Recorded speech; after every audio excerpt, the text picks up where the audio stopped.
গতকাল রাতে আমার গায়ে হলুদ ছিল।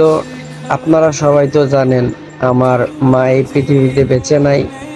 আজকে যদি আমার আম্মা পৃথিবীতে বেঁচে থাকতো, আমার আব্বার সাথে আমার আম্মাই বসতো। তো আব্বাই আমাকে মিষ্টি মুখ করাচ্ছে, আমিও আব্বাকে মিষ্টি মুখ করাই দিচ্ছি।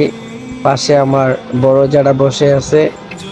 আমাদের বাড়িতে মুরব্বি বলতে একমাত্র এই বড় জ্যাঠাই আছে। তো আপনারা সবাই বড় জ্যাঠা এবং কি আমার আব্বার জন্য দোয়া করবেন। ওনারা দুইজনই আমাকে নিজের সন্তানের মতো দেখেন। আপনারা তো জানেন আমার আব্বা আমাকে অনেক ভালোবাসে, আমিও আমার আব্বাকে অনেক ভালোবাসি। তার পাশাপাশি আমার চ্যাটাও আমাকে অনেক আদর করে বা আমাকে অনেক শাসনও করে, সব সময় নিজের ছেলের মতো দেখাশোনা করে। তো আপনারা সবাই আমার জন্য দোয়া করবেন। আসলে প্রত্যেকটা মানুষের এই দিনটা একটা ইম্পর্টেন্ট একটা দিন। যদিও মায়ের অভাবটা কখনো পূরণ হবার নয়, কারণ মা তো মাই।